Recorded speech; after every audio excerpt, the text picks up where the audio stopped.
Hello students, कैसे हैं आप सब लोग। Welcome back to your bio 24/7 students. आज हम जो टॉपिक करने वाले हैं वो क्लास 11 से फोटोसिंथेसिस इन हायर प्लांट्स। चलिए स्टार्ट करते हैं।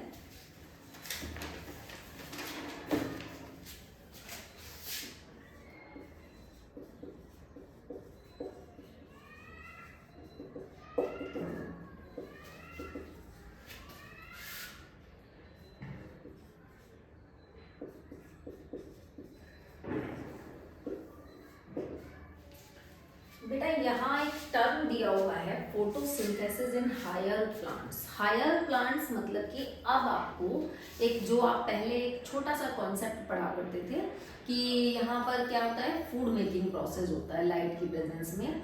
अभी क्या करना है, आपको ये पढ़ना है कि ये प्रोसेस में कौन कौन से रिएक्शन होते हैं। आपको लाइट रिएक्शन पढ़ना है, आपको डार्क रिएक्शन पढ़ना है, आपको C3C4 साइकिल पढ़ना है। तो ये आपको फोटोसिंथेसिस के जो टर्म्स हैं वहाँ पर आपको इस चैप्टर में पढ़ाया जाएगा। अभी हम स्टार्ट कर रहे हैं फोटोसिंथेसिस को, उसके अर्ली एक्सपेरिमेंट। यानी कि ऐसा नहीं है कि डायरेक्ट आप वहाँ पहुँच गए हैं एक्सपेरिमेंट लाइट रिएक्शन तक। सबसे पहले आप ये देखेंगे कि फोटोसिंथेसिस में जो जो बातें आप करते हैं उनको साइंटिस्ट ने प्रूव किया है। देखिए जरा,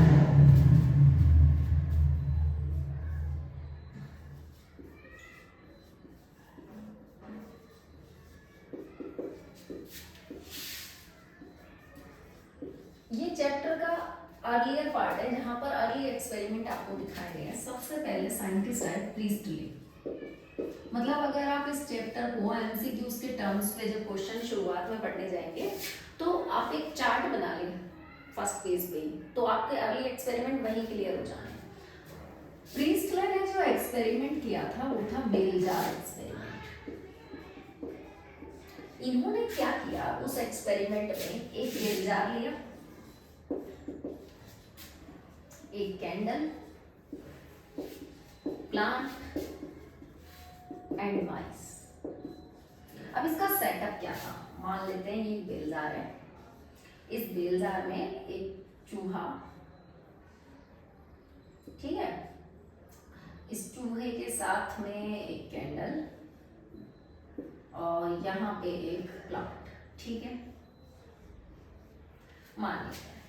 अभी क्या इन्होंने एक्सपेरिमेंट किया, इन्होंने देखा कि जब तक मतलब ऑक्सीजन थी तब तक कैंडल भी जलता रहा और माइस भी लाइव था। ऑक्सीजन थी तो कैंडल बर्न था और कैंडल लाइट कर रहा है, इल्यूमिनेट कर रहा है, मतलब जल रहा है, और माइस जो था लाइव था। लेकिन जैसे ही मतलब ऑक्सीजन इवॉल्व होना बंद हो गई, क्योंकि ऑक्सीजन कब तक थी, जब ये प्लांट था फोटोसिंथेसिस कोई ना कोई ऐसा प्रोसीजर कर ही रहा है जिसकी वजह से कैंडल भी जल रही है, माइस भी लाइव है। लेकिन जब इन्होंने देखा कि ये जो प्लांट है धीरे धीरे ये प्लांट भी डेड हो जाता है। अब जब ये, क्योंकि उसको पूरा कवर्ड कर दिया गया है, तो जो प्रोसीजर उसको अपने जीने के लिए चाहिए वो तो हो ही नहीं रहा, तो प्लांट भी डेड हो जाता है। प्लांट के डेड होने के साथ साथ ये कैंडल और ये माइस दोनों की डेथ हो जाती है। तो ऐसा क्यों होता है, यानी कि वो बताना चाह रहे थे कि ऐसा कुछ जरूर हुआ है इस प्लांट की प्रेजेंस में कि चीजें लाइव है, और लाइव गैस हमारे लिए कौन सी है, ऑक्सीजन। यानी कि यहाँ इवॉल्व तो ऑक्सीजन हुई होगी, और प्लांट भी लाइव था, यानी कि प्लांट को पूरे लाइफ प्रोसेस वो कर रहा था, मतलब कि खाना उसको मिल रहा था। तो कैसे, यानी कि प्रीस्टलर ने एक्सपेरिमेंट में बताया कि प्लांट एक प्रोसीजर करते हैं, उस प्रोसीजर को क्या बोलेंगे, फोटोसिंथेसिस। इस फोटोसिंथेसिस की वजह से क्या इवॉल्व होती है, ऑक्सीजन, जिसकी वजह से ये दोनों लाइव होते हैं। दूसरा एक्सपेरिमेंट था इंडियन हाउस। मतलब कि प्लांट्स की जो बेसिक ज़रूरतें थी ना फोटोसिंथेसिस को करने के लिए, उन चीज़ों पर एक्सपेरिमेंट, और ये बताना कि प्लांट में ये प्रोसीजर होता ही है, उसके लिए एक्सपेरिमेंट किए गए इंडियन हाउस। इन्होंने हाइड्रिला आप जानते हैं, एक्वेटिक प्लांट है, इन्होंने क्या देखा कि ये प्लांट जहां पर था वहां पर बुलबुले उठ रहे हैं, बबल्स, और ये बबल्स डे टाइम में ही उठते हैं, नाइट में नहीं आते, नाइट में इनका प्रोसीजर नहीं होता। तो इसका मतलब दिन के टाइम ऐसा कुछ हो रहा है जिसकी वजह से बुलबुले पानी में आ रहे हैं और रात में ऐसा नहीं होता, यानी कि कोई गैस इवॉल्व हो रही है। और वो गैस कौन सी है? दिन के टाइम प्लांट फोटोसिंथेसिस कर रहे हैं, CO2 ले रहे हैं और ऑक्सीजन दे रहे हैं। तो ये इसका प्रोसीजर था। थर्ड एक्सपेरिमेंट, सेक जो साइंटिस्ट थे, इन्होंने क्या कहा कि ऑक्सीजन की बात तो आपको पता चल गई, प्लांट फोटोसिंथेसिस करते हैं, ये भी आपको पता चल गया। प्लांट को मतलब एक्सपेरिमेंट करने के लिए अब आपको दो चीजें तो आपको पता चल गई है। अब आप ये सोचिए सेक जो थे कि फोटोसिंथेसिस करने के लिए कौन सा पिगमेंट जरूरी होता है। सेक ने एक्सपेरिमेंट किया कि प्लांट फोटोसिंथेसिस करते हैं किसकी वजह से? एक पिगमेंट है ग्रीन कलर पिगमेंट, वो ग्रीन कलर पिगमेंट कहाँ प्रेजेंट होता है? क्लोरोफिल, जिसको आप क्या नाम दे रहे हैं? क्लोरोफिल। और ये क्लोरोफिल कहाँ प्रेजेंट है? क्लोरोप्लास्ट। चलिए, तीन बातें जरूरत की हमें पता चली। अभी फोर्थ, इंगलमैन एक्सपेरिमेंट।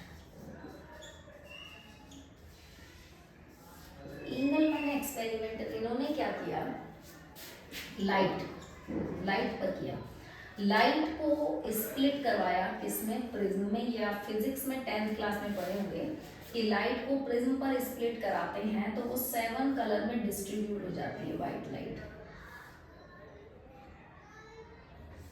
और वो 7 कलर कौन से थे? विबग्योर।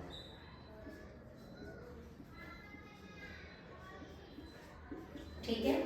अभी यहाँ पर इन्होंने एक्सपेरिमेंट किया क्लोरोफोरा पर। क्लेडोफोरा एक बैक्टीरिया है, क्लेडोफोरा पे एक्सपेरिमेंट किया। क्लेडोफोरा इन्होंने देखा कि यहाँ पर मान लीजिए मैं क्लेडोफोरा लगा देती हूँ,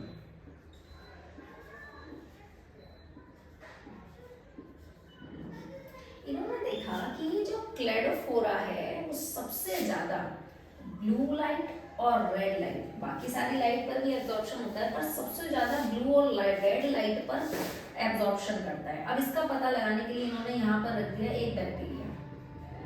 इस बैक्टीरिया को बहुत भूख थी, तो ये बैक्टीरिया भूख अपनी शांत किससे करेगा? किसको खाएगा? ये क्लेडोफोरा को खाएगा। लेकिन इसने कौन से वाले खाए?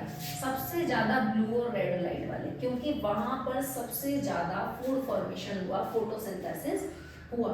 तो यानी कि जहां जहां फोटोसिंथेसिस ज्यादा होगा वहां वहां बैक्टीरिया की ग्रोथ ज्यादा होगी। तो बैक्टीरिया की ग्रोथ के लिए इन्होंने बताया कि फोटोसिंथेसिस किस लाइट पर सबसे ज्यादा होता है? फोटोसिंथेसिस सबसे ज्यादा ब्लू और रेड लाइट पर होता है। ये हमारे पास MCQ का एक क्वेश्चन आ गया। एक्सपेरिमेंट किया क्लेडोफोरा पे, और क्लेडोफोरा पे उन्होंने एक्सपेरिमेंट करके बताया कि वो बैक्टीरिया ग्रोथ सबसे ज्यादा कहाँ करेगा? जहाँ पे ज्यादा से ज्यादा फोटोसिंथेसिस होगा। अब हम अगला एक्सपेरिमेंट करते हैं। नील, हमारे जो साइंटिस्ट हैं नील,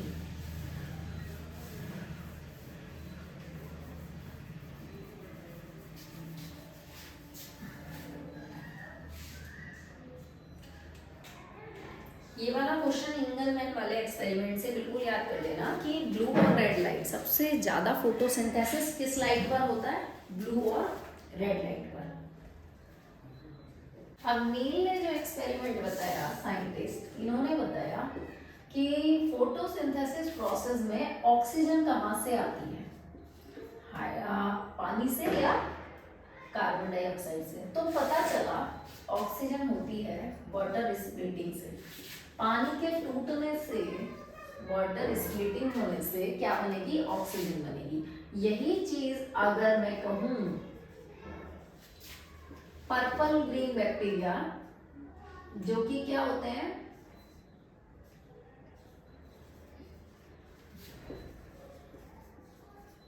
कीमोट्रॉफिज्म करते हैं, वहां पर कैसे होगा, वहां पर H2S, यहाँ पर ऑक्सीजन इवॉल्व नहीं होगी, हाइड्रोजन और सल्फेट ये रिलीज होंगे। तो ये कुछ अर्ली एक्सपेरिमेंट थे जो साइंटिस्ट ने किए, किस वजह से किए कि पता तो चले कि बेसिक फोटोसिंथेसिस में क्या क्या चाहिए होता है, क्या क्या निकल रहा है, क्या प्रोसेस हो रहा है।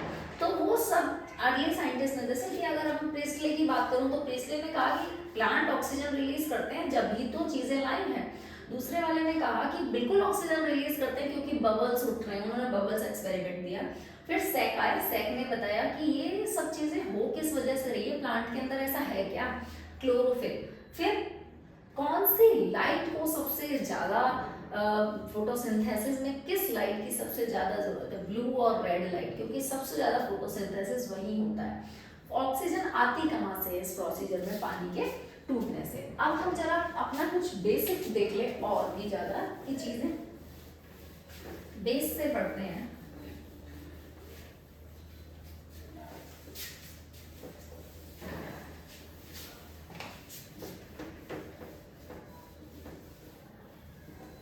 जो आपकी एनसीईआरटी में दिया हुआ है कुछ बेसिक चीजें।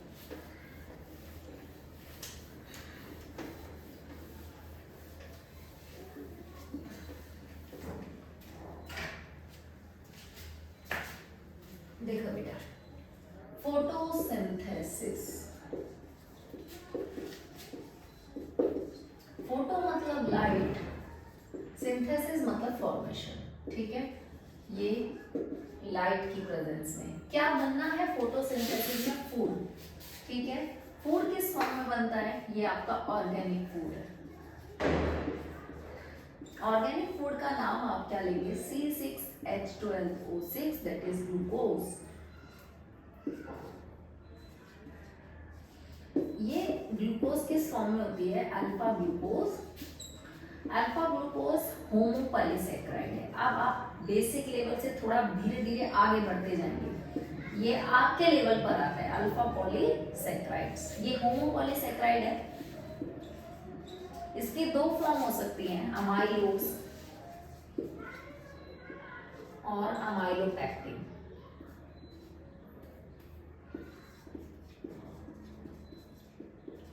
ये अमाइलोज जो है वो ल्यूकोप्लास्ट, ये एक तरीके से ना स्टोर होता है किसमें, पोटैटो, इन चीजों में देखा जा सकता है, ठीक है।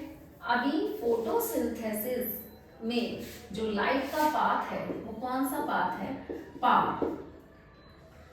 फोटोसिंथेसिस ये आपके एनसीईआरटी में बेसिक नॉलेज दिया हुआ है। फोटोसिंथेसिस एक्टिव रेडिएशन, कौन से रेडिएशन पर फोटोसिंथेसिस एक्टिव होता है,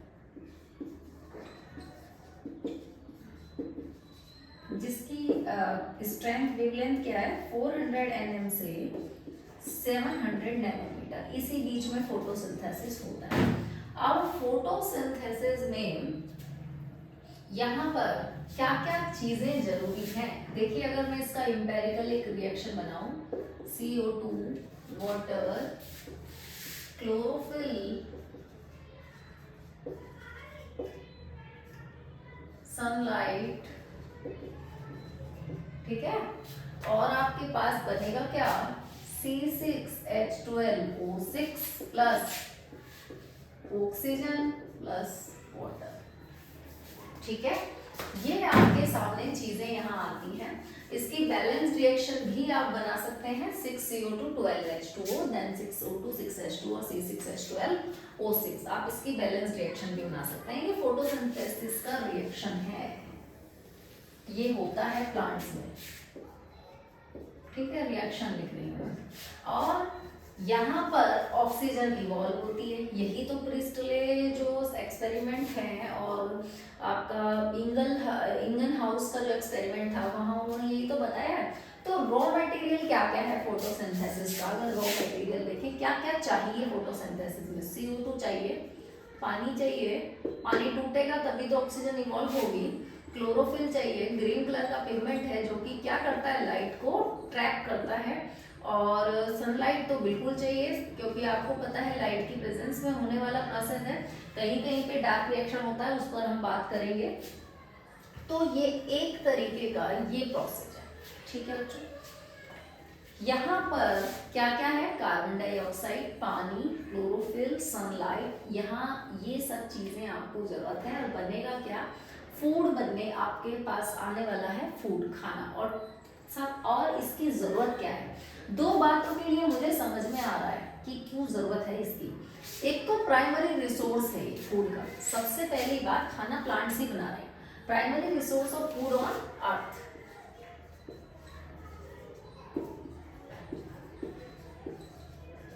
ठीक है, अर्थ पर ये फूड का प्राइमरी रिसोर्स है। दूसरा, यहाँ पर ऑक्सीजन इवॉल्व होती है जो कि लाइफ गैस है।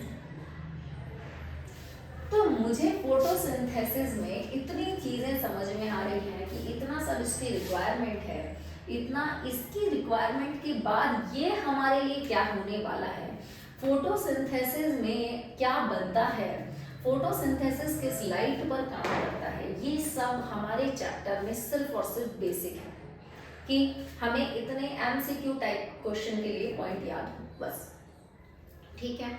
आइडिया एक्सपेरिमेंट हमने पढ़ लिया। अब जब हम इस टॉपिक को स्टार्ट करेंगे तो सबसे पहली रिक्वायरमेंट हमें क्या समझना है, क्लोरोप्लास्ट। हम यहाँ सबसे पहले समझेंगे क्लोरोप्लास्ट। तो आप जरा क्लोरोप्लास्ट का स्ट्रक्चर फिगर देख लीजिए क्या है ये, फिर ही हम आगे बढ़ पाएंगे, नहीं तो फिर आगे नहीं बढ़ सकते, क्योंकि बेसिक स्ट्रक्चर तो हमारे पास है ही नहीं।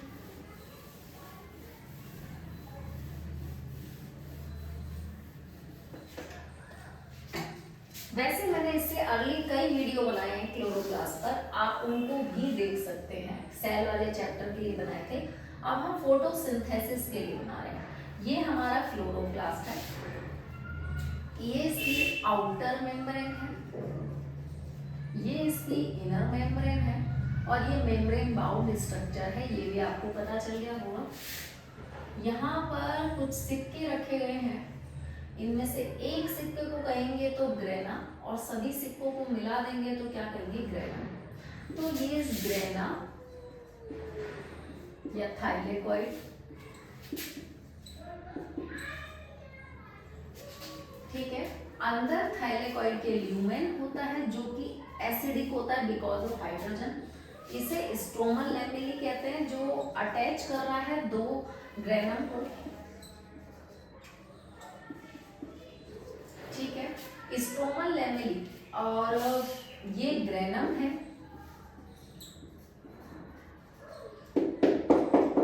ये पूरा जो मैं फिलअप कर रही हूँ स्ट्रोमा, ठीक है। और यहाँ पर circular DNA,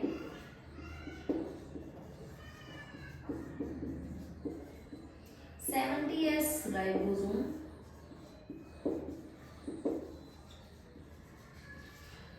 that is all about chloroplast. अब हम इस चैप्टर में इसे क्यों पढ़ रहे हैं वो देख लीजिए बच्चों।